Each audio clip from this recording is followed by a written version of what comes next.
28শে জুলাই সরকারি কর্মচারীদের একটি শান্তিপূর্ণ মিছিল নবান্নের অভিমুখে যাবে। এই মিছিলটা সম্পূর্ণ সংবিধানসম্মত, সাংবিধানিক অধিকার রক্ষার্থে এই মিছিল পুলিশের অনুমতি সাপেক্ষে নয়, পুলিশের অনুমতির কোনো প্রয়োজনই নেই। তবুও শান্তিপূর্ণ নাগরিকরা পুলিশকে জানান যাতে পুলিশের দিক থেকে যদি কিছু করণীয় থাকে তারা করতে পারেন। আজকে একদল মানুষ তারা এই শান্তিপূর্ণ মিছিলটাকে আটকাবার জন্য আদালতে গিয়েছিলেন।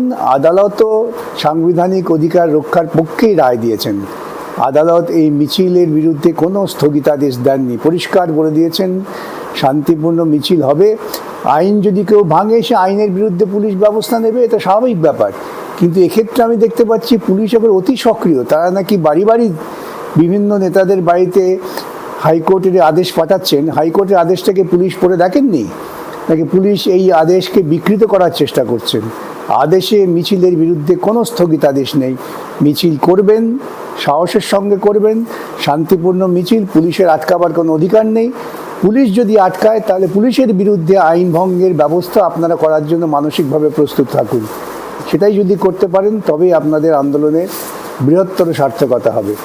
যে রাজ্যের পুলিশ তারা কলকাতা শহরের প্রাণকেন্দ্রে একটি রাজনৈতিক দলকে সভা করার অনুমতি দেয়